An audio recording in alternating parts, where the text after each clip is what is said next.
like I'm closer to the sun. Matthew, the Gospel of Matthew 27 and 1 Samuel 31. So I know normally when it's hot, people tend to just sleep. So I want you to pay attention, amen, because I want to speak about a very important subject, especially in our day and age.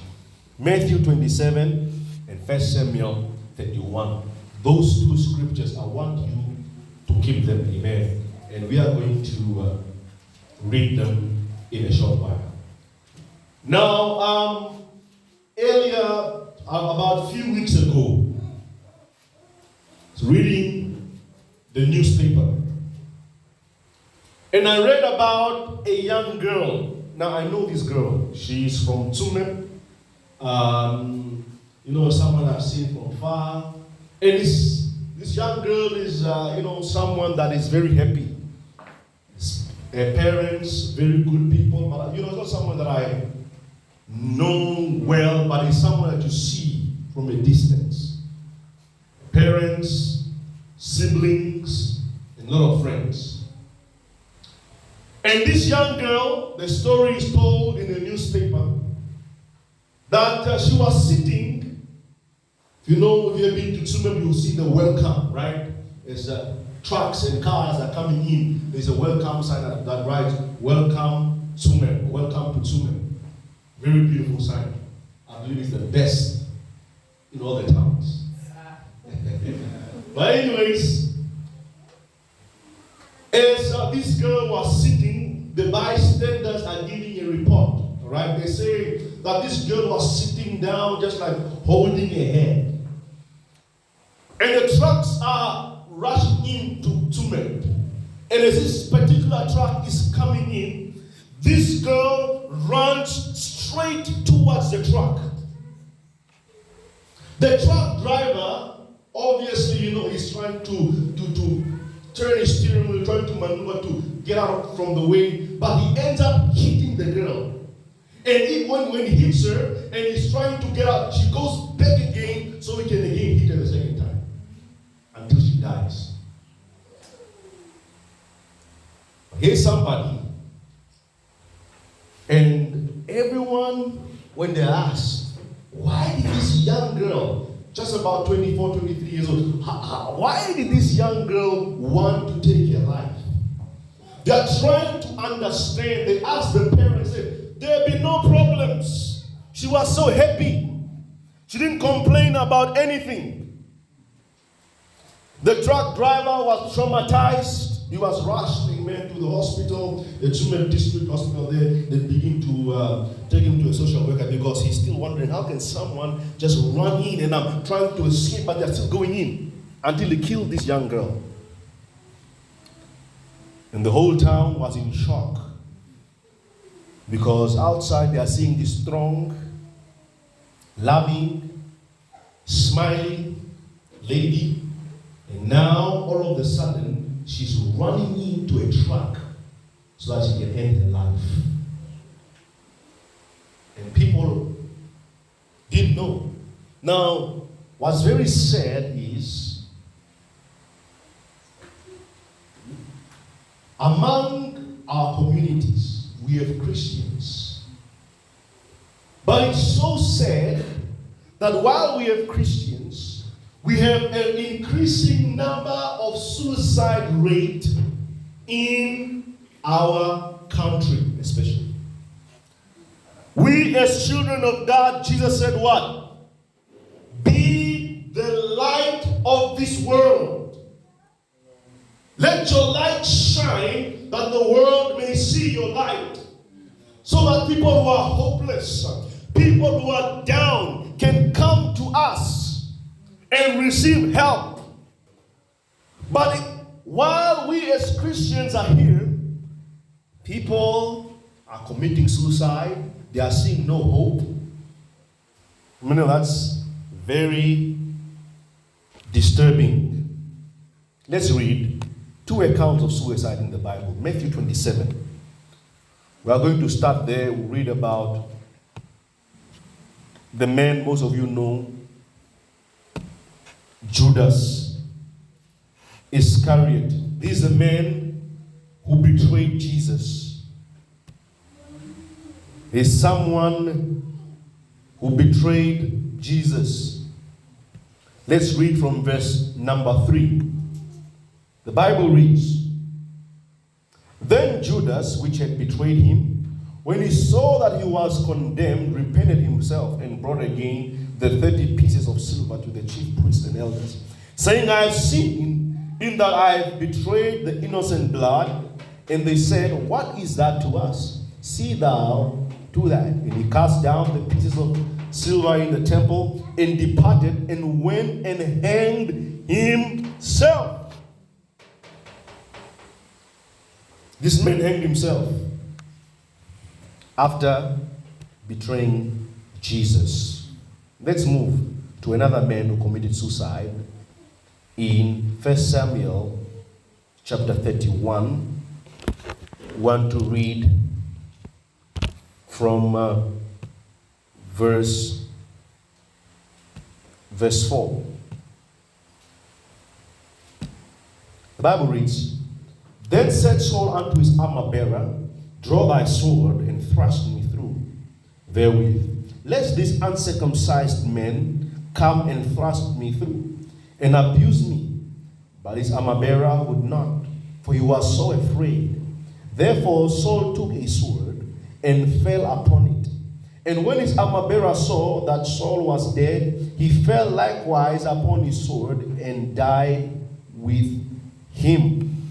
Now here is Saul, he's the king, right? And the king does not want, he sees that, you know what, they are defeated. His army is defeated, so he wants to die. He tells his armor-bearer or his servant, "Hey, kill me, because I don't want these guys to abuse me. I just want them to take, you just take my life." And the armor-bearer said, No, I'm not going to do that. The Bible says he puts a sword down and then he falls on the sword himself, so he can kill himself. And then the Bible says the armor-bearer does the same thing and also dies. I want to talk to you a message this morning I've entitled, Understanding and Overcoming Suicide. Understanding and Overcoming Suicide. Now, I was reading about suicide, and then I came across the 3 I's of suicide. They say people that come to a point of suicide, they feel like what they are going through is intolerable, inescapable, and interminable. Those 3 things. That's what we're going to look at. Understanding and overcoming suicide. Now the first one is, most people that contemplate suicide is because, 1, they are unable to handle pressure. Now as human beings, if you live life, one thing you're going to understand is that the older you get, the more pressure that comes upon you. Life is going to pressure you. You are going to receive pressure from everywhere, especially if you work. Work can be pressuring. I mean, that's why some people, workplaces will tell you, you know what, must be able to work under pressure. Now, most of us, we read that statement and say, yeah, for me, I can do it. I can work under pressure. Hey, I can do it. And the moment we go into that workplace, 2 months, we want to quit the job. We say, what? The pressure is too much. I can't handle it. And you want to quit because now you feel like you are being pressured too much. You have to be on time at work. You can't take extra breaks. You want to go somewhere, you get rejected. No, you can't go. You want to do this, it's not allowed. You know, work can be tiresome. And then, sometimes you have to juggle through things. You have work, you have a home, your children, you have studies, and all these things you are trying to and the pressure is getting too much. Your body is unable to handle this pressure. And sometimes you find yourself switching off. Some people, I was reading about suicide a while ago, a couple of years ago, and then they said, you know what? One of the biggest reasons why people commit suicide is relationships. Many people commit suicide because when someone says, listen, it's over between you and me. I don't love you. I got someone else. Then what they do is they begin to pop pills. And then in the study, they say that, you know what? Women attempt more suicide than men. But more men are dying than women because of suicide. It's because men use very strong methods to kill themselves, while women don't use really strong methods. Men will use methods like jumping from a building, hanging themselves, shooting themselves with a gun. But women, the methods they will use just, popping pills. They take all these tablets at home, this drug, and then, but they will not die. They get revived. They just, and then their social worker comes, and then they are revived, right? But men use this very, because men are rough. They use serious techniques to kill themselves. But they say women attempt more suicide than men. So there's a pressure of being alone. Some people are afraid to be alone. Being rejected. Nobody loves you. Nobody cares about. And I feel like Judas was in the similar position. Now imagine Judas betrays Jesus. He goes on with life. He will be known for the rest of his life as the brother who betrayed Jesus. I mean, that's a bad thing. Other disciples say, you are the one who betrayed our master. So he could not live with himself anymore. And many people, this is the case. When someone you love the most tells you it's over. It's not just about crying in the room, in the bed. I don't want to eat. People want to kill themselves. Say, I want to end this life. It's so miserable. This is someone I loved so much. I thought that we are going to get married. I thought that God created them just for me. I mean, it can be very selfish, right?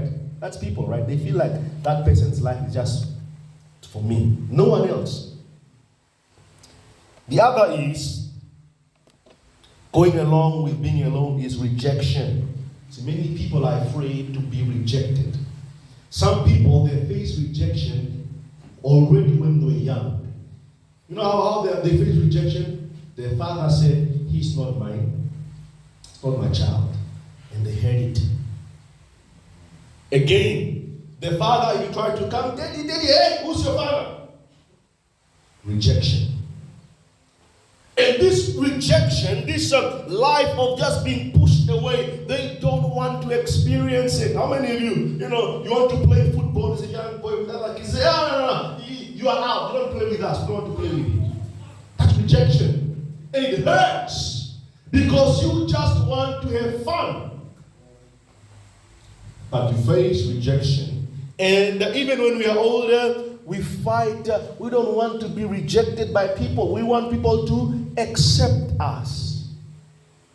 The other reason why people commit suicide is bullying.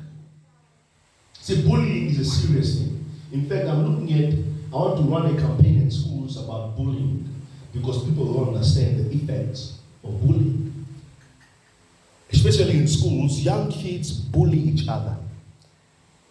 And there was a disturbing video in South Africa, of this young girl. She was somewhere in grade 10 or grade 9, and this girl is standing there, and the other girl comes, look, she's bigger than her, she just comes, and then, hey, you what, and they're arguing, and then this one, bam, slaps her, and people are laughing, and then they're taking videos, and the other one is slapping her, punching her, she's just standing and crying.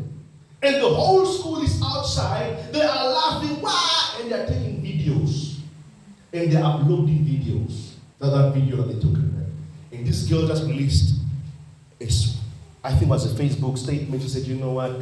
She just wrote something about people don't love her, don't care about her, and she killed herself.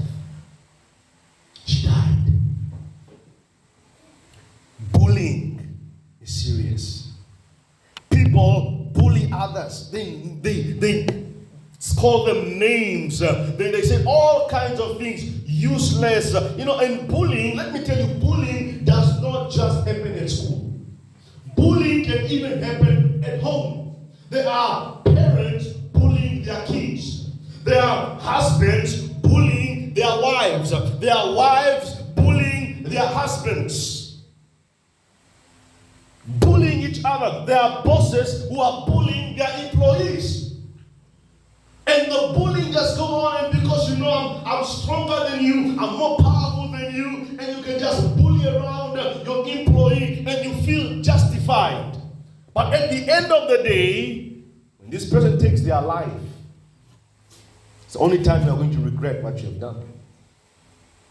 Being bullied or being judged. It's one thing about parents that they don't understand. Parents always want the best for their children.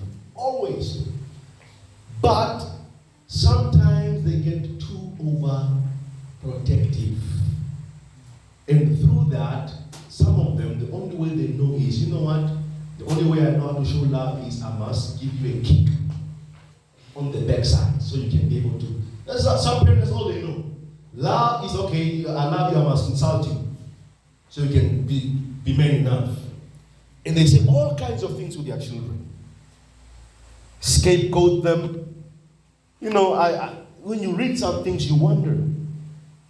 So, they say things like, some parents will tell their child, I wish I'd aborted you.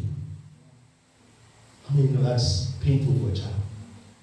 The parent may say that out of anger, but that will forever remain with that child. Forever. They can be 50 years old, they are still thinking about this. Other can be pain, whether it's physical or emotional. See, pain will cause people to commit suicide. Unable to escape. See, there are certain things in life where you know that this situation, unless God helps me, I'm unable to escape. It's like prison. So when you're in prison, you know that you're not going out. Unless a miracle happens. Unless probably, something. But I'm not going out. And such things can lead to suicide. When you know what? I'm not going out of this situation. Now what are these? We can start, I can name a few. Number one can be chronic sicknesses or chronic diseases. See, people when they're told, hey, this sickness, you are going to live with it for the rest of your life. And now what happens is, man, it's better to end my life. Because I can't live my whole life with this sickness. Conditions that they have. When you are told, for your situation, my brother, my sister, there is no help. I cannot do for you anything. You just have to live with it. You just have to. And people, when they are in such kind of a situation, where they've been told, it's almost like you are in prison and there's no key, you are not coming out from this thing. We can bring the most qualified doctors, or we can try anything. You are not getting healed. That is a psychological effect on people. Because they feel like I'm unable to escape from here. It's done. I'm not going. There's no way out. And this is exactly what Judas realized. Because Judas, what did he do? He tried to turn back the hands of time, right? He said, oh guys, look. Here. Here's the money you gave me. So bring back Jesus. Yes, my friend, it's done. You can't change it anymore. See, there are certain things like that in life. Maybe things that you have done to people that are tormenting you. You did something. Maybe you beat up somebody, you killed somebody, you molested somebody, you did something, you raped somebody, or it happened to you, right? But the problem is, cannot be erased. You can't go back and go change them now. It's done. It's permanent. That's where people begin to feel like, you know what? There is no way out for me. The only way I can go out is I end my life. No way out situations. Irreversible. You know, sometimes we live with regret in life. And I know many people, your life is full of regrets. Man, I should have just taken my school serious. Man, I was supposed to do. Man, I was supposed to do. I was supposed to. Don't live in regret in life.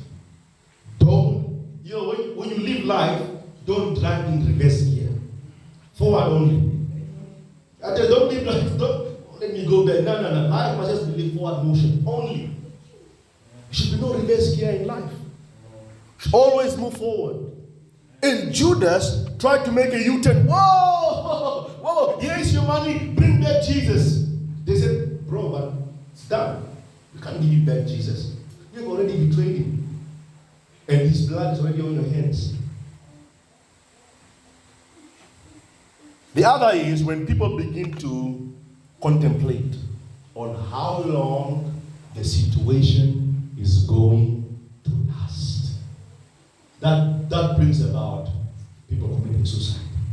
Because in life, there are certain things you look at them and you wonder, will this ever end?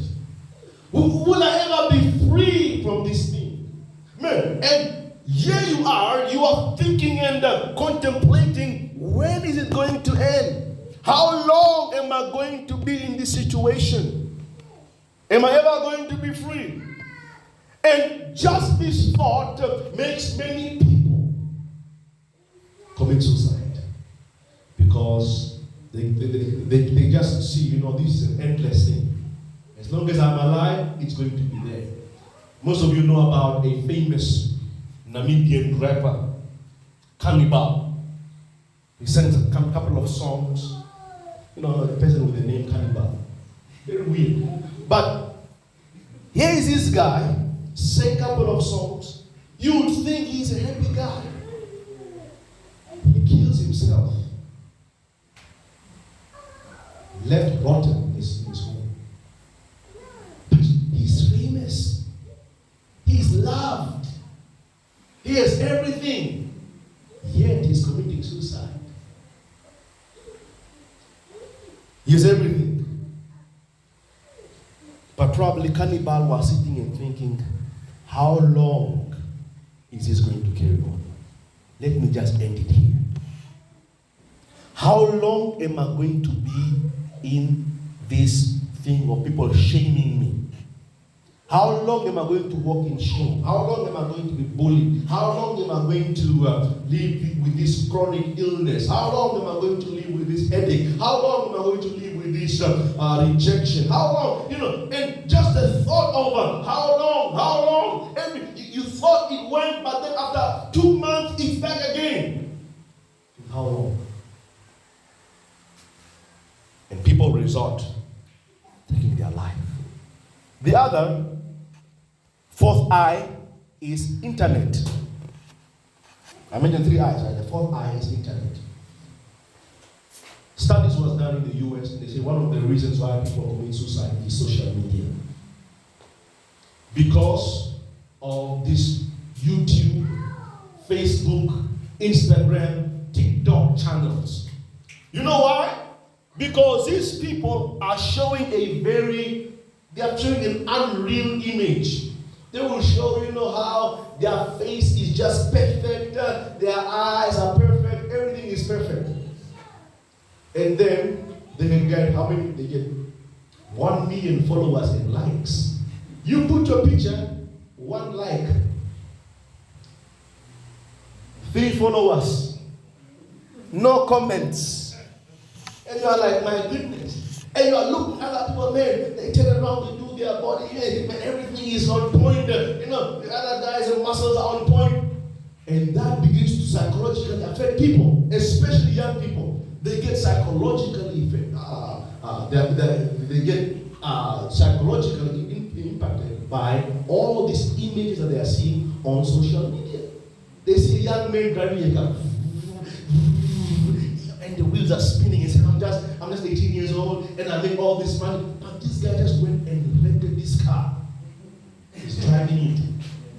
And you are thinking, wow, my life is very much behind. And you put pressure on yourself. Or they have these couple channels where these couple are just, oh my hello. They're just happy. And you look at your marriage.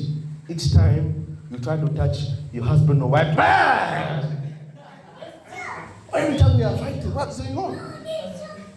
And it's for they'll do videos whereby they are dancing together, they're doing the same moves, move like this, move like that. And you are wondering, oh, why can't we also do that? Me and my husband, or me and my wife. And it begins to put pressure on people. Social media is dangerous. Or, people that will put balances. Look at my balance. 150,000 available.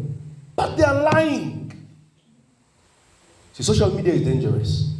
That's why I tell people, listen, social media is not real. It's fake. I used to wonder, man, I wonder, you look at some of the celebrities, you look at magazines or, the social media, they have no scratch on their face. It's just plain. I used to wonder, my goodness. So from when they were a child, they never injured themselves, nothing. Then I realized, you know what? They just take these pictures, they begin to play with them first. Then they post them there. And then you are thinking, man, but how come this woman has no sketch marks? But I look at my wife. Look at the hair. I look at my wife, it's just straight something like this. You get frustrated, right? Listen, social media is not real. Don't believe. You can do it for entertainment, laugh what they do, but don't feel like, oh, I wish I was them. You are going to put yourself under immense pressure. I've seen young men go there and say, I just want to be a forex trader. Oh, pastor, you will see, I'm going to be so rich. I just look at them and I'm like, forex trader? Yeah, I saw this guy on Facebook, he's a forex trader, he's driving this car, he's driving that. And I'm like, so after a few months, years, I come and say, oh, how far is your trading? Pastor, I just missed some. Pastor, I'm coming. They're just making $50 in a month. But they will not tell you. Now, seeking for a way out. That is, many people, when they are having all these situations whereby they feel like they cannot escape, they feel like this will take for a long time, they feel like they are unable to handle the pressure, most of them, they want to get out, right? I need to find a place to relieve myself. So like I said, most people resort to suicide. But for many people, suicide is the last resort. People don't just stand up, too much pressure, man, I'm going to commit suicide. No, that's usually the last resort. Many people, they try other alternatives. See, I've had a colleague of mine, always will say, I'm going to kill myself. I'm tired of this life. Tired. And I wonder, why would someone say this? And like they say always, it becomes a concern when someone repeats the thing. After a week, I just wish I could die. I'll just kill myself. Became too worrisome. And then, if you begin to look at this person's lifestyle, you see how they try to find a way out always. And there's always a way out, like I said, people try other things before they go to suicide. One is alcohol. See, many people resort to alcohol, not really for entertainment and pleasure, but because of the things I mentioned above here. And they're tired of the pressure. The work was too much. No, I just need a beer. This is too much work. Stress was too much work. Let me just go grab myself a cold one. And it was evident even in my colleague's life. This person was, you could say they were addicted. They might not say, it might not even see, but this person was addicted to alcohol because they were under pressure at work. Others is drugs. People resort to drugs as a way of escape. But the problem with these two things is they don't reduce problems. In fact, they increase problems. Some people say, oh, I just wish maybe I might just go drink alcohol so I can be free from alcohol. But guess what? Once you drink alcohol, your money is gone. Problem number one. Number two, you wake up with a hangover. And it's pounding. Feeling nauseous. I mean, no, it's not a good feeling. So, these things are not bringing solutions. Rather, they are bringing more problems. Financial problems. They bring all kinds of, they can even bring social problems because, when people when they're intoxicated and they're putting little alcohol, they begin to walk like this. They don't care, even the guy they look like he's gymming every day, they want to fight them. Hey, who are you? I will beat you. And you're looking at this short guy, want to fight this guy. It's like, where did you get this confidence? Say, hey, but he can't even stand. Hey, I will beat you. That's alcohol for you. But you see, more than just using alcohol and drugs, what people that contemplate suicide normally end up doing is they start abusing it. There's people who drink alcohol and then there are people who abuse alcohol. People who do drugs and people who abuse. And everything now in life is just abuse after abuse. They abuse alcohol, they abuse drugs, they abuse themselves, and they abuse others. Because like they say, hurting people hurt people. If you see someone who is angry with others trying to hurt people, just know that this person is hurting inside. Because hurting people hurt other people as well. They abuse everything. That's why you see signs of overeating. Now I'm not saying you're having a good appetite. Actually, you want to commit suicide. Look. And you say, Pastor, but I my brother, he eats too much. Is it a sign? No. But most of the time, people, when they start to eat a lot, uncontrollably, it's a way of escaping. They just want to get food and eat because you think that they have a good appetite. No. It's a way of escape. Some will just be popping sweets. And these are the same people that are popping sweets, eating food, and hypertension, high blood pressure. They have all kinds of problems, but they still do this. It results in things like speeding. Some people enjoy speed, but some people who just want to just speed. It's a way of escape from them. They are escaping reality. So I'll just be speeding. I'll just be doing things out of control, out of order, so it can be a way of escape for me. But see, the only way out for people is Jesus Christ. And that is who we must give to people. We offer them Jesus. Say, listen, I don't know the problem you are going through. And let me tell you, people that begin to deliberate suicide, their only option that time is suicide. That's the only option. It's not like they have no option. No. Suicide is the only option now. They don't see any other alternative. Now the alternative you have to give them is, listen, before you try suicide, I understand that maybe this situation you are in, you really want to die. I understand that. But before you attempt that, try out Jesus.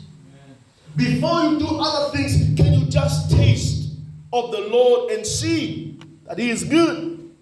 So when you come to someone contemplating suicide, you should be able to show them the bigger picture. Because someone who wants to commit suicide, guess what? All they think about is themselves. They become so selfish. Listen to Saul. What is Saul saying? I will be humiliated by these guys. I don't want this. Just kill me so I feel better. It's all about him. And every person who's contemplating suicide, all they think about is themselves. They don't think about how will it affect my family members when I'm dead. How? How will it affect my husband or my wife when I die? How will it affect my children when I die? But you see, when you are in that moment of wanting to commit suicide, all you think about is yourself. This girl, you don't care about my friends are going to mourn me, my parents are going to be heartbroken. No, I'm in pain. I'm going to run to this truck so I can die. That's what suicide does to people. All they think about is myself. It's about my pain. It's about my struggle. It's all about me. So I'm going to show them the bigger picture. Ask them, think about your children if you have kids. Think about your wife. Think about your husband. Think about your friends. How people are going to cry. How they're going to be hurt. And you know what? Very interesting is, even some people until this day are still posting this girl's picture saying, oh, I miss my friend. You need to think about this. Before committing suicide, you have a family.